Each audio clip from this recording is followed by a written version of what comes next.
Hi, listener. This is From Ideology to Unity, a spiritual journey where we let go of ideological doctrine and ego in favor of meaning, purpose, and unity as a whole. Today, I'm interviewing Chelsea Jeheber, an intuitive light channel and medium with an emphasis on science, well, not just spirituality. She approaches channeling of the likes of celestial light beings like Turians and Nihals. I'm not sure how to pronounce that, to be honest. In an accessible way. Uh, she runs a YouTube channel from Newcastle, Australia, and on her website, she offers channeling services with a range of beings. So she's quite interesting, I think. And well, how are you doing?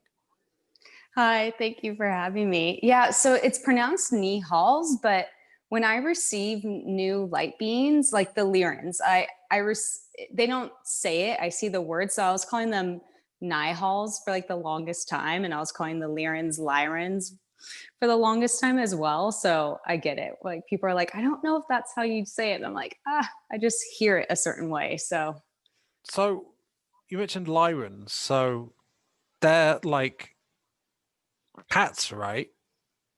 So how yeah, does that work? man, I don't know. It's so they don't how they show up to me most of the time, the light beings will just look like beings actually made of light, but they download information into me like boxes or chunks of information of what they kind of look like. So the sort of cat like beings, they might just have cat like features or like feline energy, but I don't know. I always think of the Broadway show Cats, like the really bad one, the movie, I guess, where they looked really awful and Right. hideous and Oh, everyone. that. Yeah, I think they're more beautiful and have more humanoid features than we think. So what do So, you think about how there seem to be connections between certain alien races and species on Earth, whether they're, so that yeah, what do you think about that? yeah, as I've been shown, a lot of our DNA is actually alien DNA.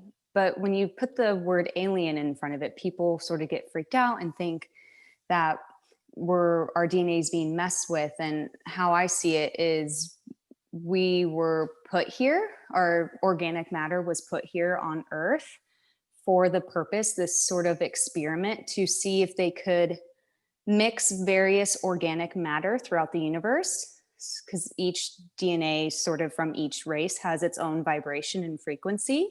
So when you put that all into one little melting pot, the purpose is to see if we can all get along, if we can make it work, if we can get our shit together, Right. basically on a smaller scale, so then we can broaden that on a bigger scale. Yeah, I've got another theory as well, where it might be to do with that there might be a move towards, on a universal level, towards more unity. Mm-hmm. Like I can't really back this up, but this idea that humanity is an experiment, the great experiment as a sort of, if we've got the capability for light and for dark, that maybe Earth, not just humanity, but all these different species on Earth from different places of the universe, with genetics from different places of the universe. Like, for example, whales apparently are linked to the Syrians in a way, right? And things Mm-hmm. like Mm-hmm. that. Like, if there's genetics from all over the universe, it's sort of, there's a unifying aspect of that, and it energetically connects Earth to all these other species in other different places. Um, Yeah.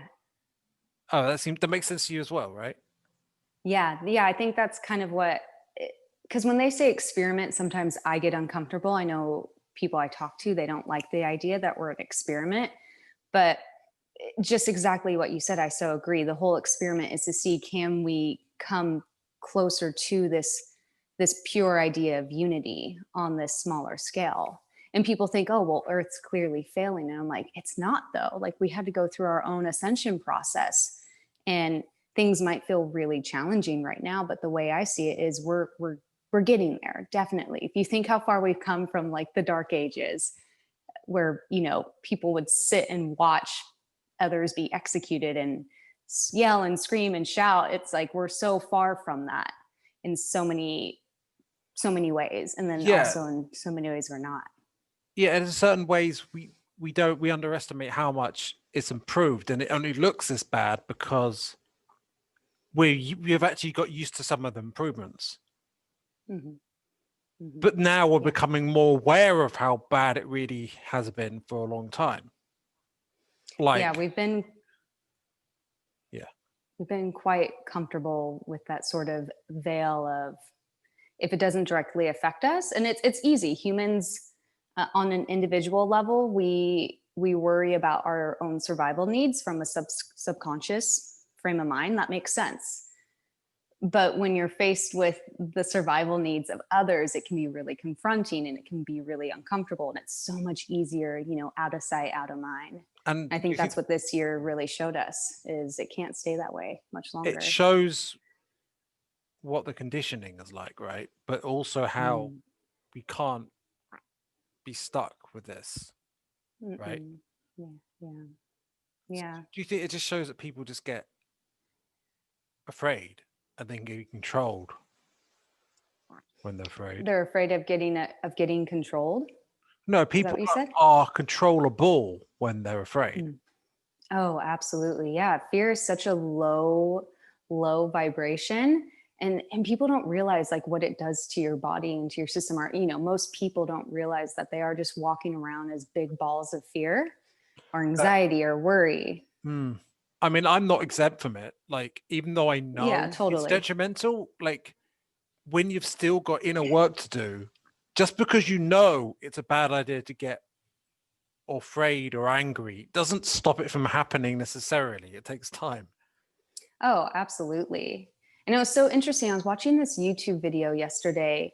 I don't know how these people, their names are like Elena and Alejandro. I can't remember their last names, but they're in the spiritual world. They're down with celestial beings, and they measure the frequency of each race. I don't know how, but they basically were showing, as an example, like the little gray aliens, like their compassion is like at a level 1 from 1,000, but their empathy is at 98%.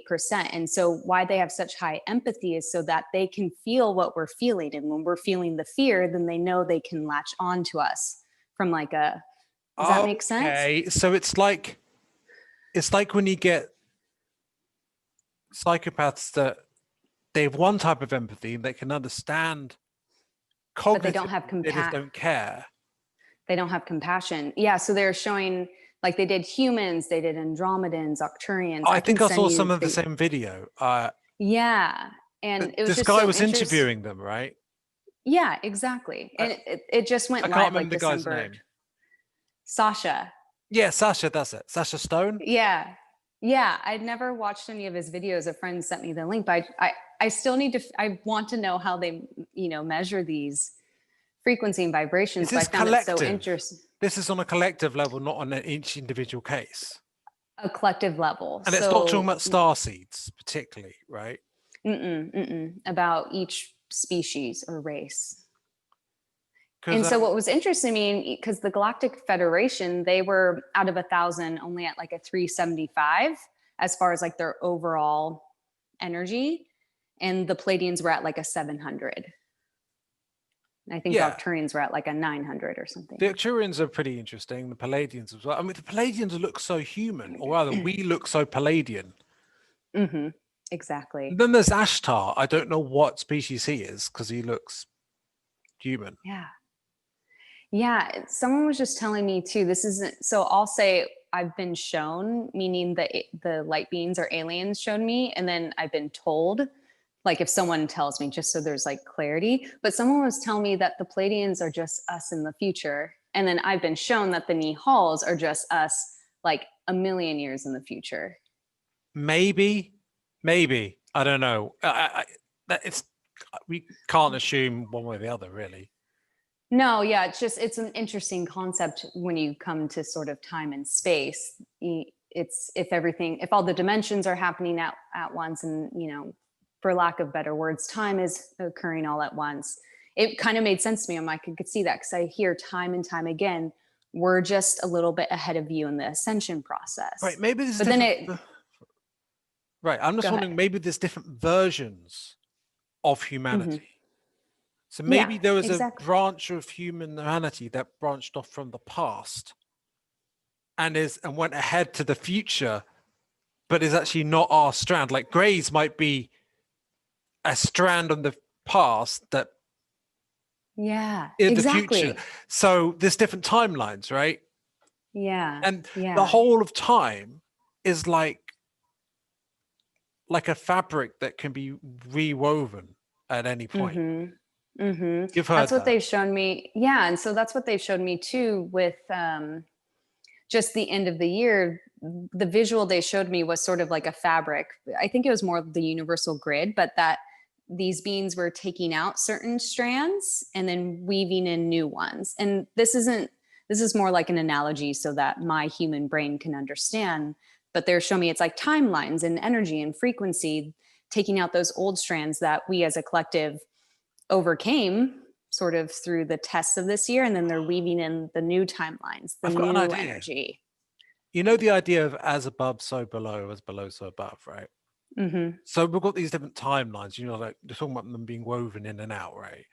What if timelines on a macro scale are effectively like, string theory, are the strings of the next level up, so they're small scale and it's all the same, it's all Yeah, connected.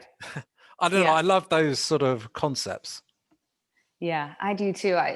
The first time I heard about string theory, I was telling my partner's dad's an engineer. His dad was like splicing atoms in the '60s, so they're very in that realm of physics. And I was telling him my spiritual quest, how I saw that humans have this sort of string that comes from their heart space, connects to the universal grid, and it's almost like the entire universe is a violin, and each soul, each human has their own sort of string that connects and vibrates at its own vibration, frequency, whatever you want to call it, and how valuable it is. Like if one soul were to magically disappear, it would affect the entire harmonics of the universe.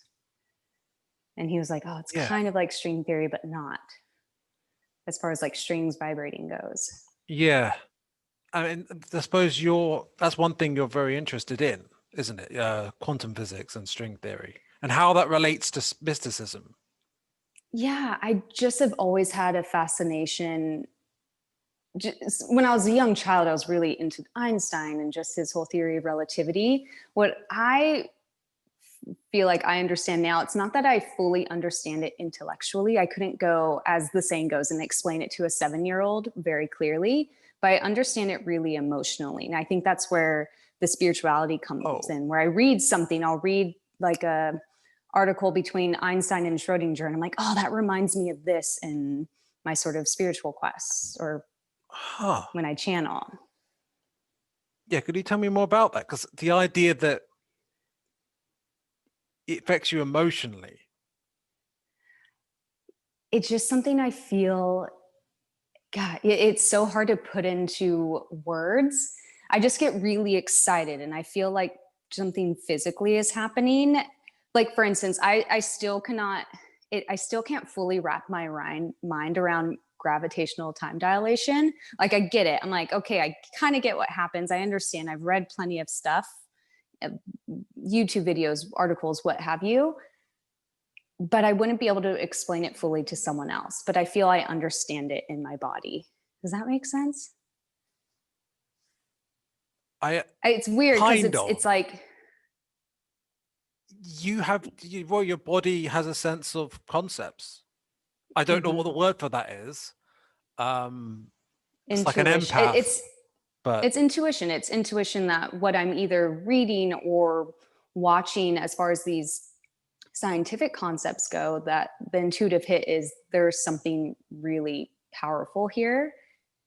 And when I've asked the light beings about it, they've told me, in the next 80 years or so, we will have even more scientific discoveries that still connect back to Einstein's days and all those, Planck and all those sort of scientists that sort of created this new pathway for us.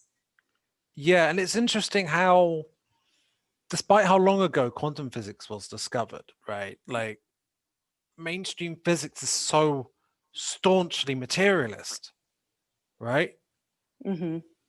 Mm-hmm. And It why do you think that is? I think there's just so much. So what I was asking them, and I talked to my father-in-law about this a lot, is there's such a need for, and it makes sense, there's such a need for the maths and the logic when it comes to science. And what the light beings were showing me is Einstein was really intuitive. Yeah. He might not have considered him, but he was very spiritual, very intuitive. I've been shown that he was Syrian, so was Tesla, and so was Da Vinci. Do you mean They were starseeds? steering. Yeah, Syrian star seeds. And Syrians are really known they were really impactful during the ancient Egypt days. So they bring technology, sort of ancient alien technology to Okay. us to help us ascend. Are you a I mean, starseed? I've been shown that I'm also a serious Syrian star seed, which would make sense, just my interest in science, even though I'll never make a career out of it. Yeah, I haven't been given any indications other than a sort of, well, I somehow have an impression that I don't know if how it works precisely, but like that maybe I have a connection to two races somehow. Yeah. Yeah, that's And true. that's possible, is it? Yeah, it's the star seed. It's sort of when your soul poofs into existence, whatever, your soul has its own version of the Big Bang, so to speak. It Oh, does its either first incarnations or several incarnations in the same place or places. So even though I feel like my first, and we'll get into the whole, like, there's no need for titles or attachment to, titles, but I feel really attached to Sirius, but then I also have a lot of Pleiadian energy as well. yeah. So it's Oh, like, well, I mean, what I know is that when I first saw a picture of the Arcturians, something about them really captivated me. So the Arcturians, uh, something resonates there. I don't know what. But I don't know. I have a sense that there might be an Orion connection as well. And yeah, yeah, that's a controversial one, isn't it?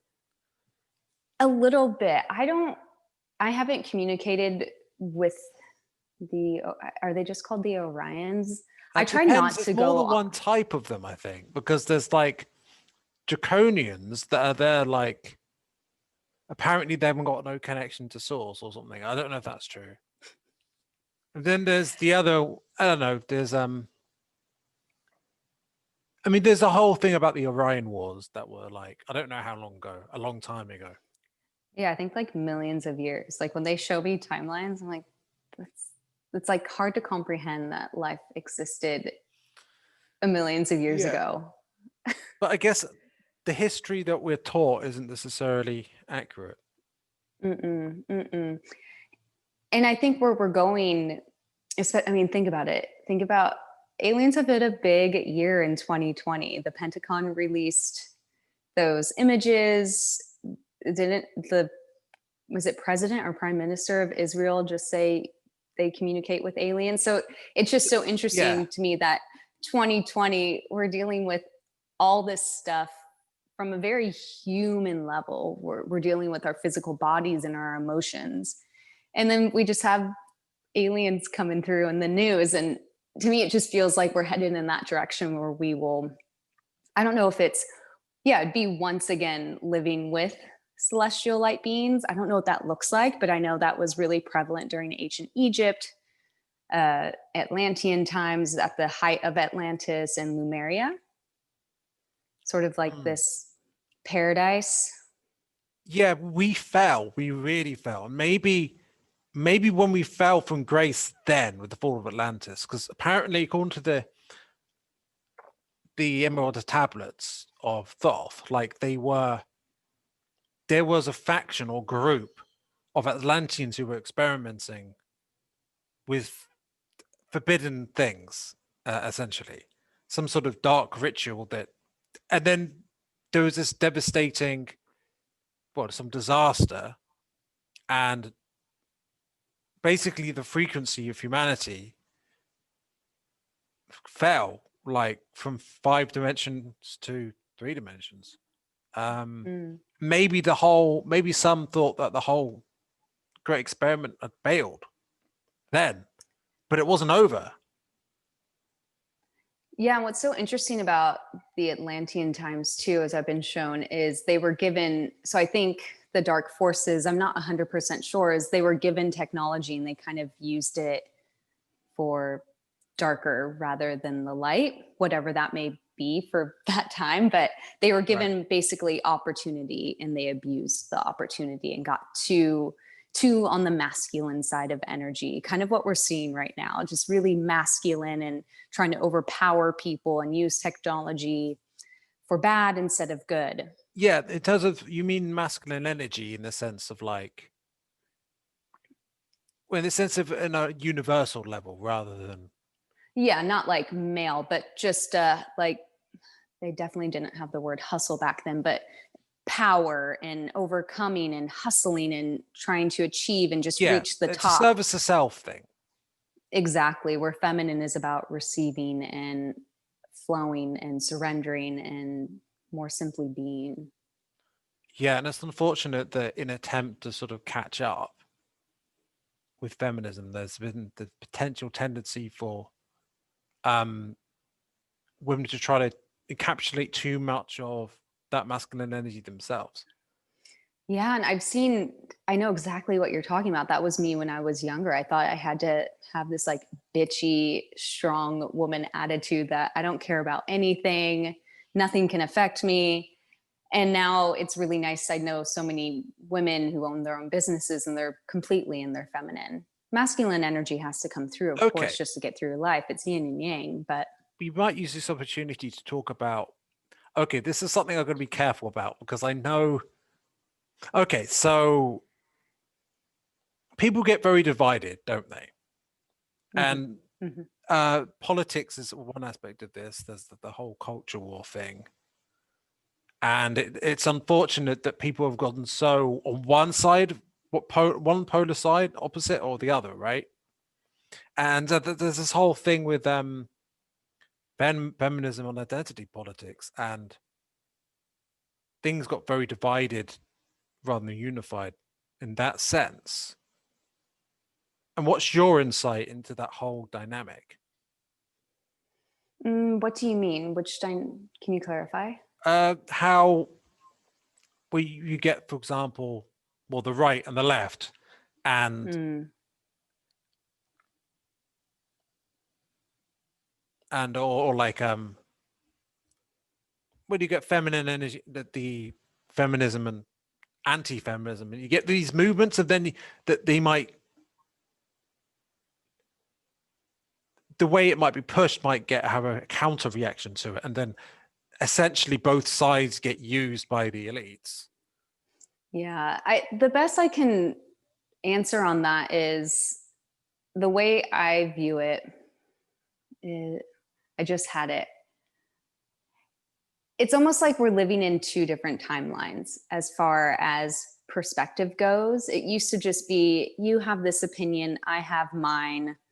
We disagree and that sucks, but we can move forward. I feel like what's kind of happening is the divide is now just two completely separate timelines. Like when I talk to my father, who, not to get too much into politics, but he's a Republican and he has those views. And I'll share something with him. Like, he didn't realize that Black Lives Matter, the hashtag, started in 2012. He thought it was completely only this year. And when I was sharing all the ideas with him, he was open to it, but he had no idea. So he just thought all these people are coming forward and, you know, marching in the streets, and he just thought it was a completely new idea. He had no idea. And it's because the reality that he's perceiving through the media he consumes and the people he talks to, it's a completely different storyline for him. I'll admit something to you. I consciously made an effort in recent, let's say the last year, to be less involved, less politically biased and more unity focused, right? But before that, I was probably in the opposite end to you. I was an anti-feminist, but and there's this whole sense of misunderstandings between people, these both sides, where there's the sets of grievances and the sense of one thing is a fear they're afraid of, or another thing they're afraid of, Well, what does anti-feminism mean to you? Just so I have clarity, because I don't feel triggered by that at all. I see it as like that there's a set of ideas or perceptions there, and we're just not looking through the same lens, which is okay. And okay. So first of all, I'll clarify that I don't identify that way now, but yeah, of course. Essentially, what it often is about, at least in our generation and the millennial generation or the generation after that, is that it's about there's a growing up with a sense of how do I start? Because this is a little sensitive, especially given that I'm consciously trying to. Part of the whole point of my podcast is unity rather than the division. So I've clearly got to be careful here. So essentially, one's perspective is that there's all this, that there's racism and sexism for all this period of time, and that we're becoming more aware of that, and we're changing things to more towards progress and less bigotry, and I would say that most of us can agree with that. It's just that the main disagreement in the West seems to be over,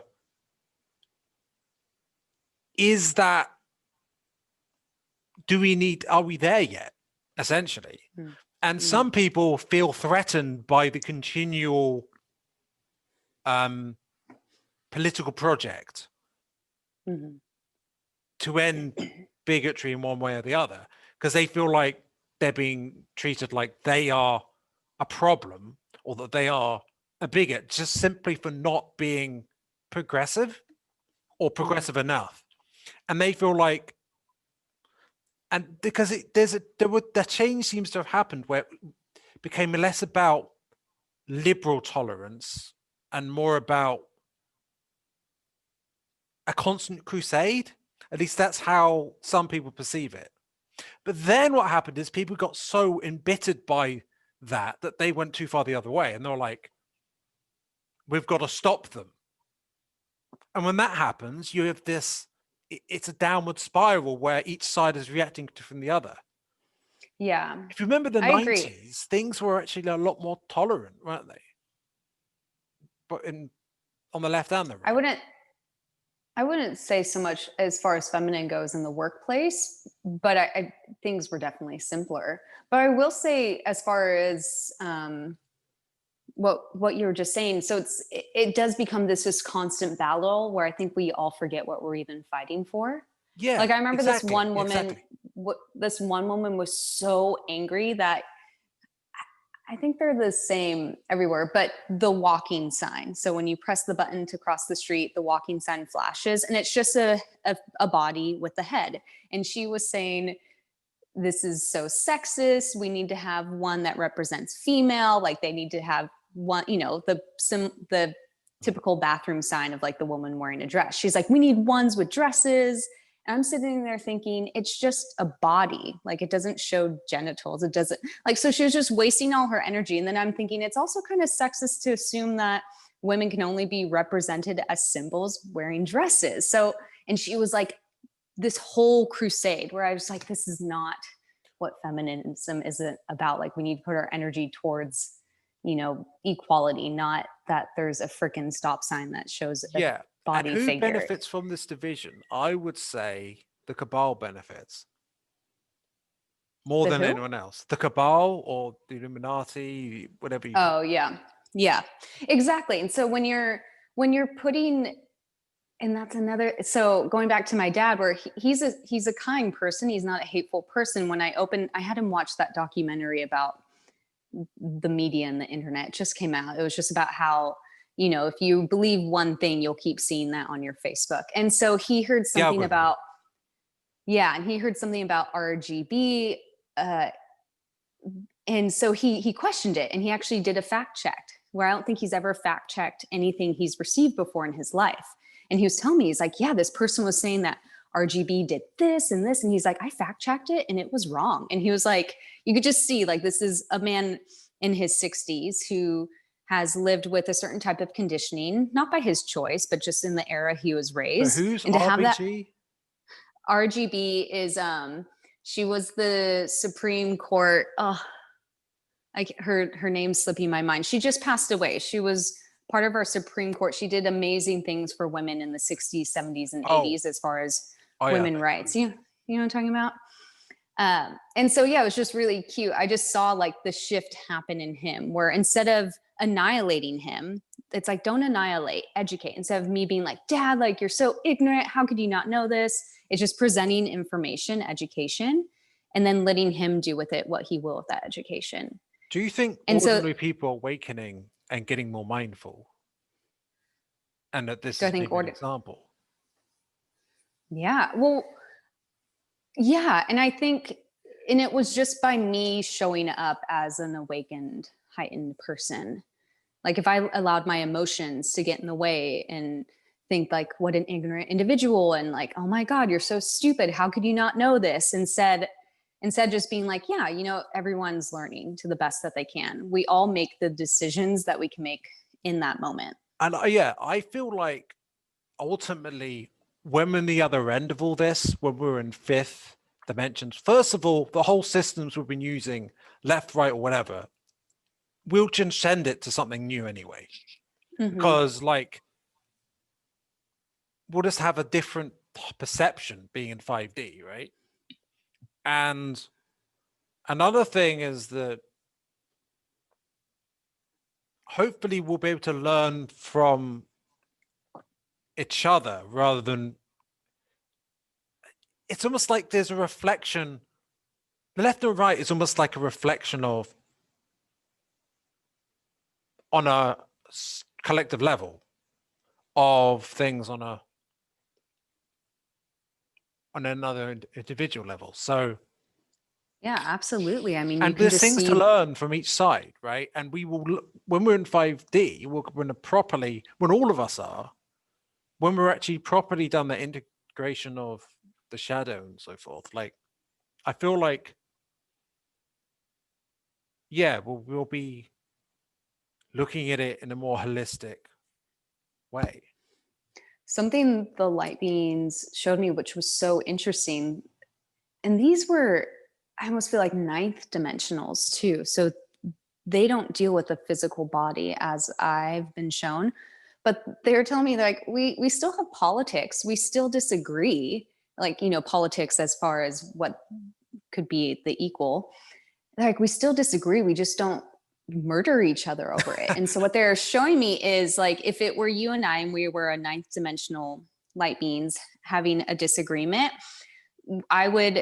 we would show the timeline of your idea, show the timeline of my idea, and then play out the timeline of the collective, and then see which one, how we can make sort of the mix that will serve our needs, our desires, and the collective. Right. And the presentation of the timelines, it would be something that it couldn't really be denied, right?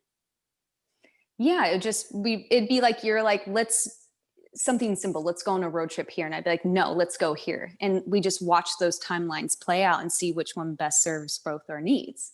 Or it might be like, oh yeah, you're right, that was a way better idea, let's do that. But what if you disagree about which is better while looking at the same data? Then that's when the unified consciousness, that timeline comes through. So even if we still disagree, we choose whichever best serves the greatest and highest good. even if it goes against our needs or desires or whatever we think is best.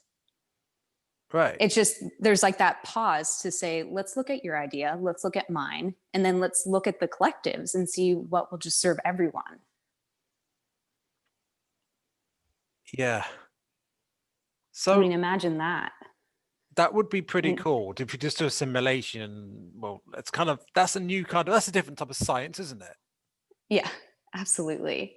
Absolutely. And they were You showing know, me too, there are 3D beings, not of Earth that do have technology.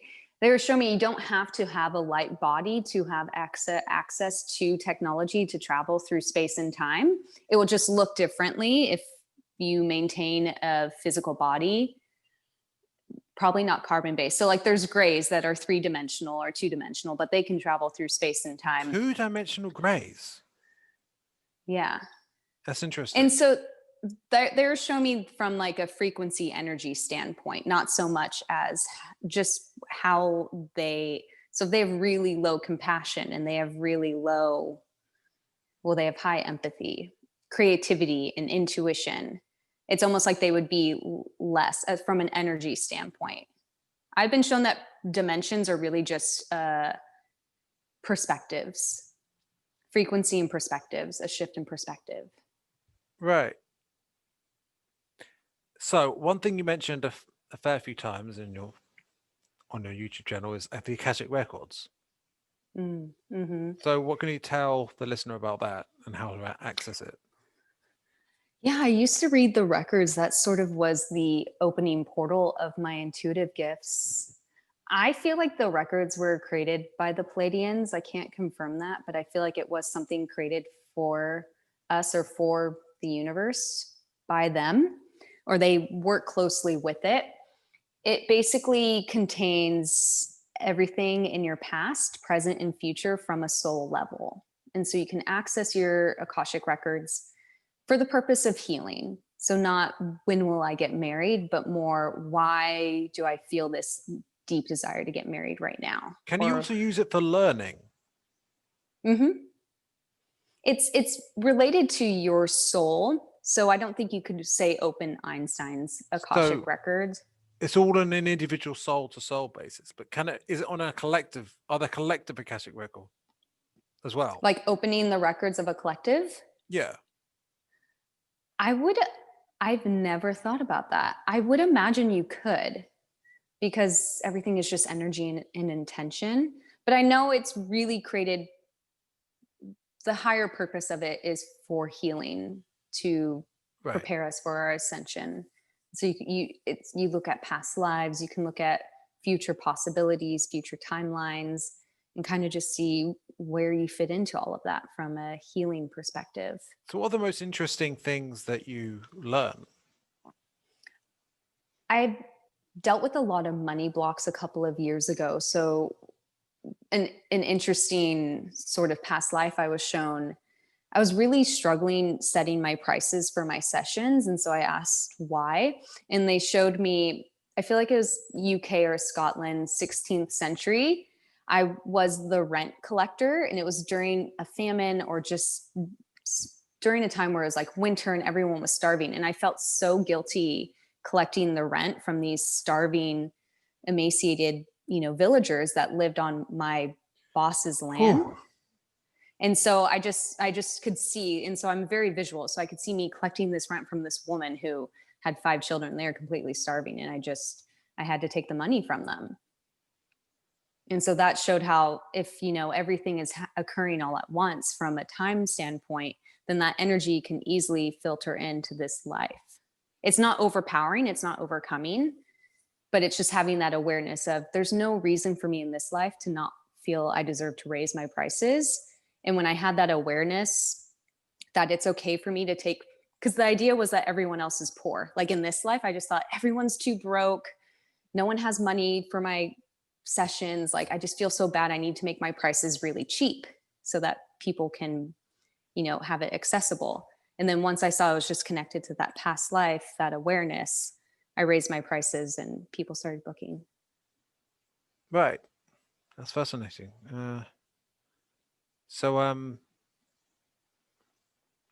Yeah, I mean, how able do you need to be? What is necessary to effectively use the Akashic records? Trust in what you see, receive. With clients, not so much about the records anymore. I still have people message me about it, but just channeling, using the records, mediumship, using your psychic gifts, it all comes down to trust. People really want to talk to aliens, and I'm like, just sit in meditation and invite them in telepathically, and they'll say, I think I kind of heard something, or I think I kind of saw something. And this goes the same with their records. Like, I'm just not sure. And I'm like, it's real. Just trust that it's real and go from there. They always think it's their imagination, and I just believe like it is. They're using your imagination to create answers and resources for you. Right. I just realized one thing we could do. I mean, there's various other things I could ask you, but do you reckon you could actually briefly channel? Yeah, absolutely. Who do you want to come through? The Arcturians? Um, I mean, maybe. I mean, that's what you came up with first, so sure, let's do that. Is there But someone else you want to come I through? mean, I'm curious about the Nihals, and I'm curious The about. Nihals? Yeah, let's try them. Yeah, The I Nihals? don't know Okay. what to ask them though. That's the thing. They'll probably just start talking, and then you can. The thing too, so you can't, they're translating through my consciousness. So it's almost like they'll show me things where I'm like, I just don't know what that is. And then a couple days later, I'll get the idea to, for quantum physics example, they'll be like, look up this. And I'm like, oh, that's what you were showing me. So just so it's like, if I'd never have been to France and don't know anything about France, you asking them about France for this analogy, it's like the information will be muffled, so to speak. Does that make Okay. sense? Yeah. It's through my own language, it's through my own translations of things. So if you ask them, like, I ask them crazy questions all the time, and they try to, like, how to time travel and stuff, and they're like, they show me things. I'm like, I don't know what that is. They're like, well, there's no All human right. word Well, for it. let's go then. Okay, so just give me about 30 seconds to hop in.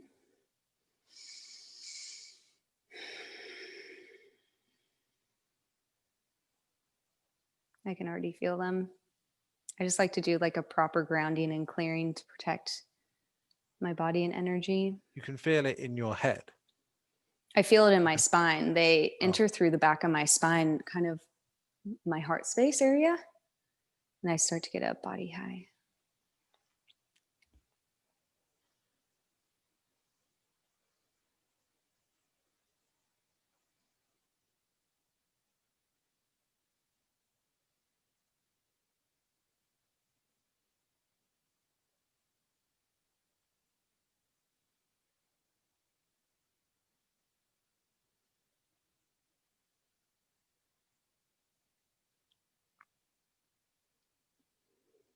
Hello, dearest one.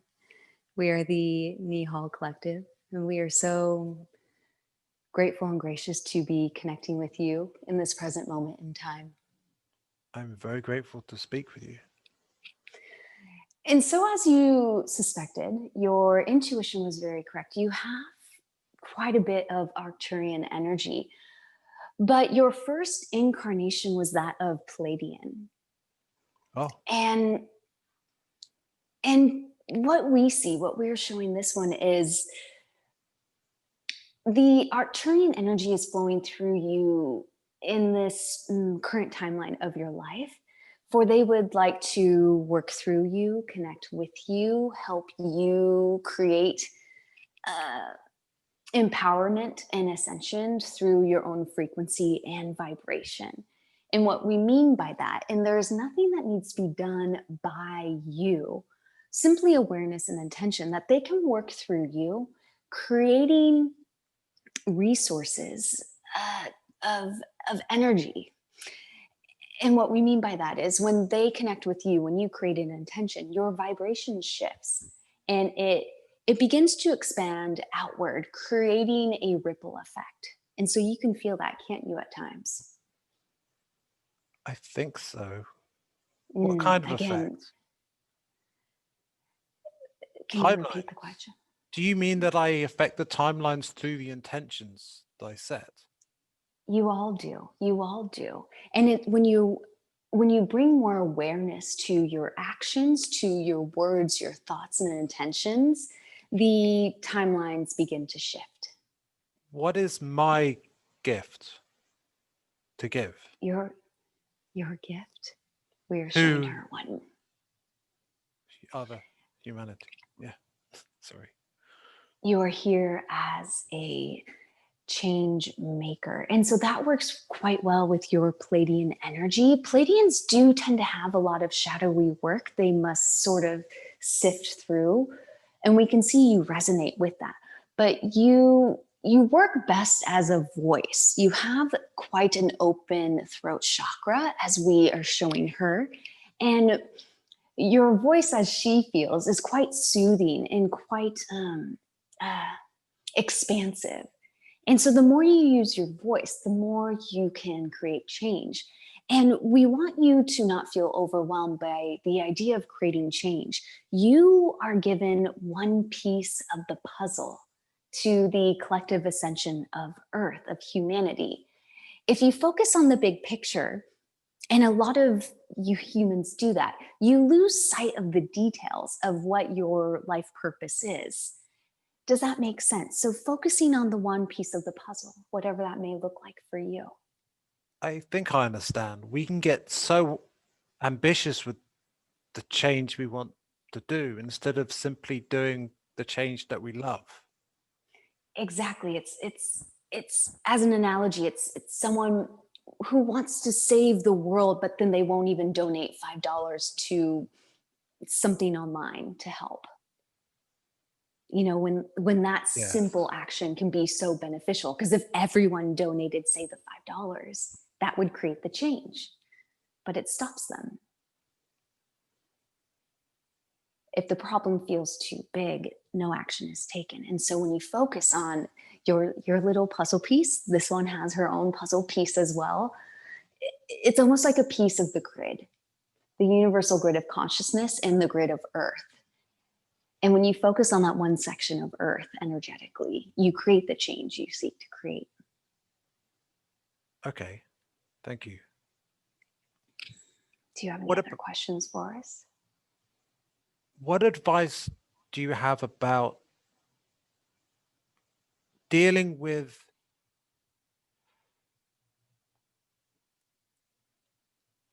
fear and anger with regard to shadow work? What is so special about humans is you deal in a variety of senses. You have your physical bodies, you have your emotions, you have your souls, your consciousness, your mind. Whereas other beings might not have a physical body, so they do not deal with the pain and suffering, but also the joy that comes with having a body. Their emotions are elevated to that of a higher frequency, so they only know love, but they do not know pain or fear. And so it might not seem special to you, but it actually is quite special because you have the ability to feel from a physical and an emotional sense everything on the spectrum. And so when you are dealing with your fear or your anger, when it is suppressed, it finds a place to live inside your bodies. Your bodies help with the excess energy to the best of their abilities, but they have not reached their full potential yet.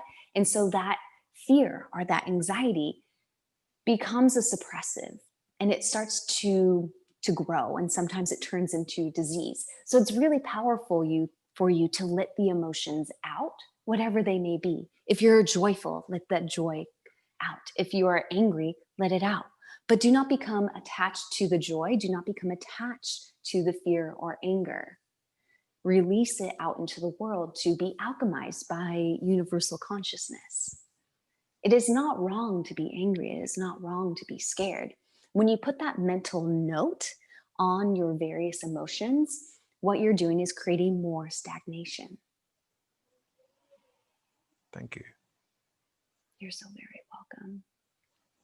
And so you can see the sort of walking zombies on the planet with their emotions suppressed. And then they have these outbursts of anger. It boils over.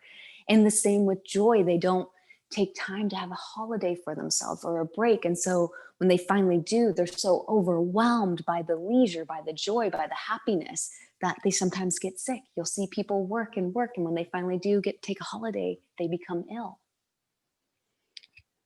The emotions are crucial to your consciousness in direct correlation to your carbon-based bodies. They are the highways of connection. I'm curious, why does your presence create a physical movement in her body? Her physical body is not quite used to our energy. And so the movement helps, well, it helps move the energy through her body.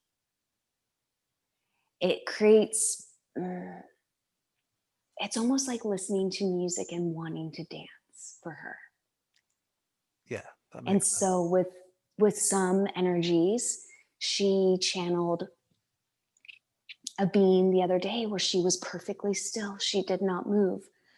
That was a fifth dimensional being who was of light, but we as ninth dimensionals, Nihals, we have a higher frequency of energy. The same with the Arcturians for her. The Pleiadeans, their energy makes her move quite a lot. It's almost too intense for her that she doesn't channel them as much. You'll see, when you see people who are fully in their bodies, the movement is actually quite natural. What Does must, that make sense? yes, yes.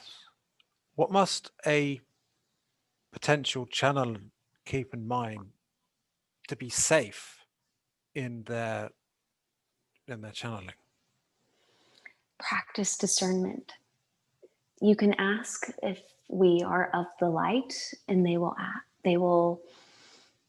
they should answer truthfully, but sometimes they don't. She realizes now there was a being who goes by the name of Ramas, and she believes him to be a gray, but he's not fully that species. He is not of the full darkness, but he is not of the full light. He is in the middle as a gray as far as energy goes.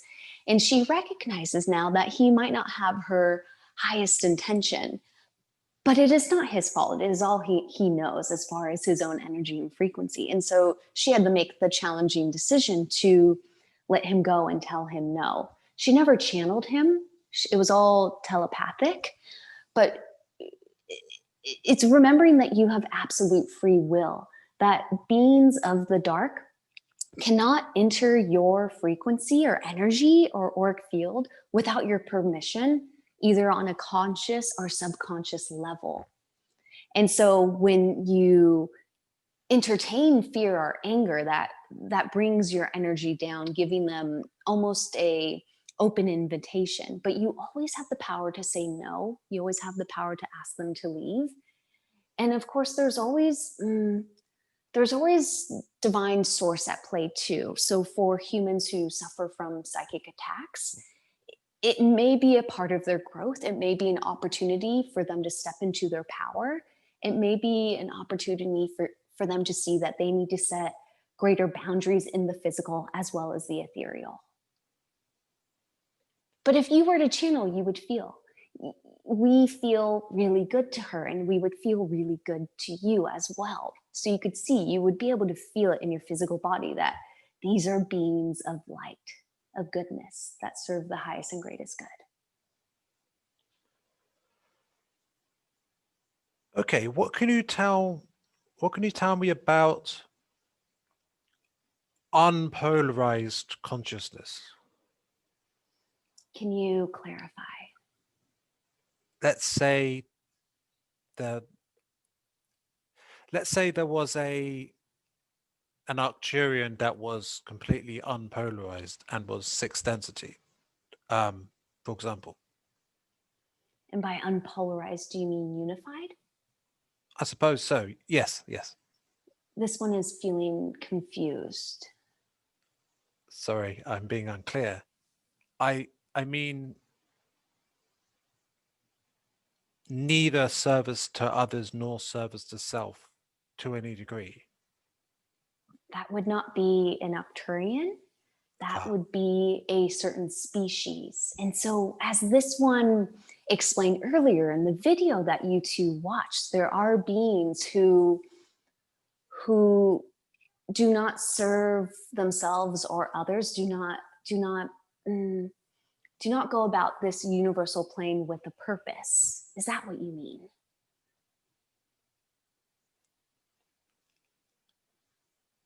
Yes, though perhaps I'm confused. Perhaps we will let this one come in and you two can expand together. Yes. Thank you. You are very welcome. We will let her come back in one moment.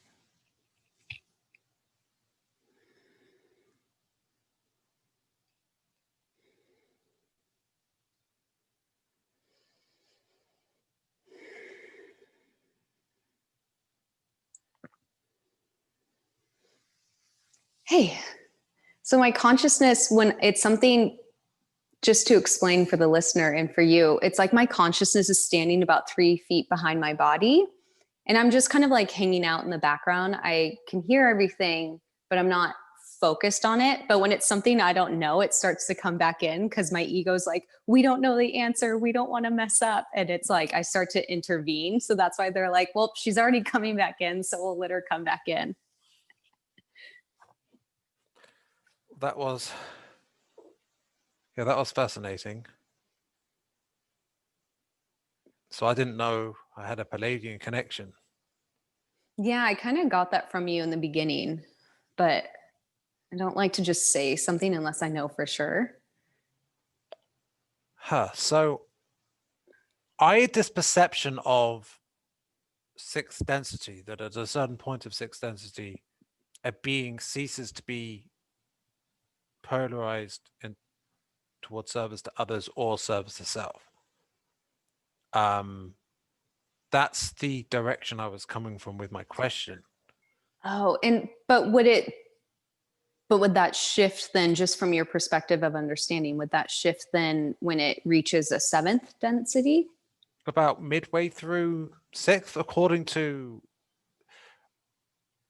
what I've I think going to the raw material. Yeah, that's what it reminds me of. I don't know actually, because I really love that raw material. I try not to, there's nothing wrong with this. I just try not to go on the internet or read too much. But just to, what I do know is, for instance, when a being reaches the 9th density, they become totally in service of others. So is that kind of what you're like, kind of the same idea? 9th density. Yeah. So it's almost like I think Ross says this too. It's from the soul perspective, it's almost like they turn around for a visual and help all of those behind them in service. So I suppose, do you mean the higher self is helping? Your higher self is you in the future helping you. Yeah, kind of like the same idea.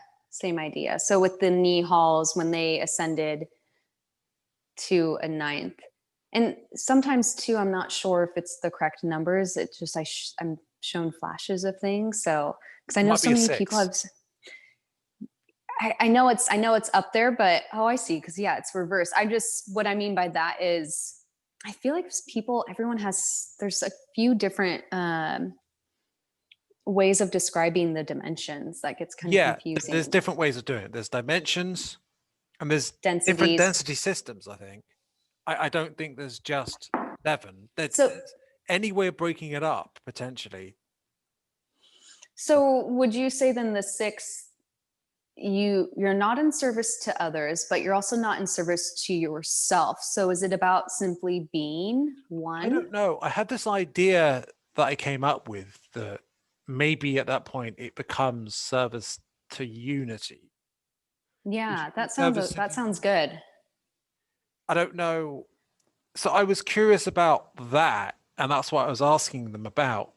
But Yeah. it seems that there were certain things I was being clear about, or certain differences in perspective that meant that, well, they also sensed that you were coming back in. So, Yeah, and it's something I'm trying to practice on because I've had it I've definitely done it several times where it feels like I black out. Like when I come back, I'm like, oh shit, I'm in my living room and I'm talking to this person. I totally forgot that. And that's when I've listened back on the audio, is when they have more free reign to share. But when it's like really quick, me just getting in there, I'm able to feel them drop in, but my consciousness is still hanging out way too close. okay, so the Nihals, for example, like when you say you didn't want to get it wrong, It's just the ego. right? So they could have dealt with it fine. Yeah, absolutely. It's just I start to come back in, and they were telling me like, it's okay, you can surrender, you can let go. And I was like, I just don't know what he means and I want to know. So Yeah. So I want to start. I definitely could interview you again because I would love that. I feel like we could talk for 10 hours about everything.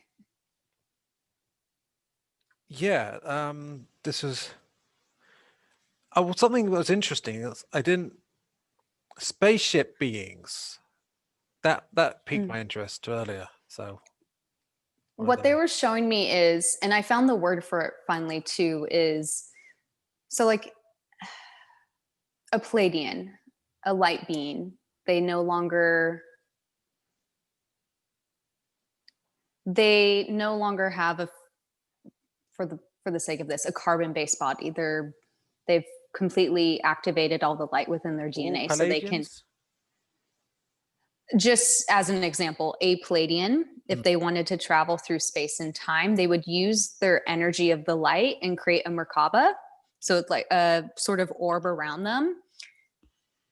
I mean, this goes beyond technology. I don't even know what we would call it, because it's not a machine. It's completely using their energy vessel to travel through interdimensional parallels, all of that. Is So that what I'm like, Thoth did? huh? I've got a feeling Thoth might have done that. Yeah, exactly. But then if there's beings who still have a physical body like you and I, so like as an example, maybe 1,000 years from now, humans will have the technology to travel through space that isn't just uses up all these resources and energy in a just a horrible way, as where we are right now. You think about like a rocket just shooting into space and all that fuel and energy. So that's what they were showing me, that there's it was kind of, I think grays just look really cute, like the little ones. I mean, I know they're like little dickheads, but they're just like in their little spaceship kind of doing their thing. And I don't know how it works, but they can travel through space quickly. So I guess space and time. Hmm. Whereas the light beings traveling through their orb, their Merkaba, it would be like seconds. It's just through their consciousness that they can travel to other places in the universe. You know, one thing I haven't asked you is how you discovered spirituality in the first place. Yeah, that started for me in 2012. I knew I was a spiritual person. I didn't grow up religious. And at the time I was dating a guy, and his dad was really into sacred geometry and the Pleiadians. And we would go out to the Integratron, which is in Joshua Tree in California, actually Landers. And there's a whole alien backstory to the Integratron. But basically, it's this white dome, and you do sound healing baths inside of it. And so we would have sleepovers in this dome. And talk about sacred geometry and do a gong ceremony. And a lot of the people there would, very Kundalini, wear all white, and they would talk about star seeds and Pleiadeans. And at the time I was just like, not into it. Like I was open to it, but the idea of a Pleiadian was just so far off for me. And I think just from there, I just started following the breadcrumbs. When I moved to Australia, there's something here about the energy of this place, but I really opened up. I just received the download that I meant to help people, to serve people. At the time I was a photographer, a surf and skate photographer. And I just couldn't reach that level of success. It just felt like complete dog paddling. And when I let that go, I just opened myself up fully to, I'm meant to do something in the spiritual realm, something in the healing realm. I had no idea what. And my intuitive gifts started coming back on. And what I mean by that, I never had any experiences with spirits, aliens, ghosts. And I started seeing spirits in my third mind, or third eye in my house. And it was kind of terrifying. Like I'd wake up and there'd be this Native American man watching me sleep, standing over my bed. And I'd have to be Wow. can you just I learned really quickly, if you ask them to leave, they will. And from there, I just taught myself how to create boundaries, because there was a little bit of fear of, I don't want to be this open being for anyone to come in and do whatever they want. And I discovered the Akashic records and had success opening them pretty quickly. And that really just turned on my gifts of, I have sight, I can hear really well. And knowingness is another one of my strong gifts. And then when the channeling came in, I started meditating more, deep meditations, hour-long meditations, where I started having telepathic conversations with these beings. I had no idea. I didn't think they were aliens. And then one day I just felt this really strong energy in my throat, and I started speaking. And I spoke for 30 minutes, just full channeling and they were dropping the craziest knowledge and wisdom. And the next Were time they? I did it, I think they were the Pleiadians at the time. I had no idea who I was channeling. I didn't even know I was channeling. I actually told a friend about the experience, and she's like, "Oh, you're channeling like Esther Hicks." I had no idea. And so from there, eventually they let me know they were the Pleiadians, and I kind of opened myself up to this whole world that there are other people who channel, and went down that rabbit hole. And so that all happened, as far as the channeling, last March, April. I haven't been channeling for a year. Right. My concern with channeling is I want to make sure I do enough inner work first, because I'm aware that I still haven't entirely dealt with my fears and stuff like that. And Yeah. I don't want that to influence things. I mean, they're there. You could definitely communicate with them telepathically and just receive guidance and information that way. When I work with them on my own healing with channeling, I'll kind of set an intention or ask, why am I dealing with these shadowy things? And then I record it and just listen to the recording. So they just kind of flow out of me. And so you don't have to be this perfectly healed person, non-shadowy person. But if you do have some, if there is sort of a stop sign there for you, then follow that. Right. One more question, I think. What can you tell the listener about Othala? Earthalia. So I don't know what kind of race she is. She looks like a gray alien, but she's 7 or 8 feet tall. She's benevolent. She's really nice. She's really sweet. I I take a lot of baths. Water is really conductive for me. I think that's my Sirius Planet B starseed lineage, because it's an all water planet. So I'm in the water, either ocean, shower, bath. I receive a lot of downloads. And I just was sort of, I don't even know, I just sort of ended up on this spaceship that was in my mind's eye, that was hovering above Earth. And she sort of walked through, and her energy was so loving and kind. And again, beings that are of the dark, they can't really fake that loving, kind energy. It feels like when you see your grandma or something, you're just like, they can't fake Right. that. So what's the difference between, how do you tell the difference between false light and the real thing? I think beings of the dark, they'll be like, you should do this, or like, you need to do this. Like, light beings never say you should do something. They might be like, it might benefit you to do this, but they want you to feel empowered. So they'll never say like, you need to go contact this person and you should do this, and you'll not feel in your worth around them. I've only dealt with that one, what the Nihals were talking about, Ramas, where I'm like, I just don't like your vibes. I just don't like, I don't really like your vibes. I'm not sure what your deal is. And I have the absolute power to say no, you know? But Earthalia, I think, works with, as she's shown me, she works with the Galactic Federation. And what she'll do is connect with Earthlings and help them along their journey. So it's sort of like having a social worker or a guidance counselor between me and the Galactic Federation. And so I'll just ask her questions like, how can I be of highest service? What do you want me to do next? As far as like, if I'm creating something, I'll ask her opinion on it. All right. Well, I think I should leave it at this for now. But it's been great talking to you, and well, maybe I'll pay for channeling or something. Yeah, let's do this again though. Yeah, this was great. Thank you for having me. Yeah, it's the conversation was really natural, and most of it at the time I wasn't even going on like any of the pre-prepared stuff. So yeah, it's definitely natural between us, which is nice. And I'm really glad I talked to the Nihals. Yeah, me too. Yeah, that's good. All right then. Bye for now, and it was great talking to you. Yeah, it was great talking to you too. Thanks.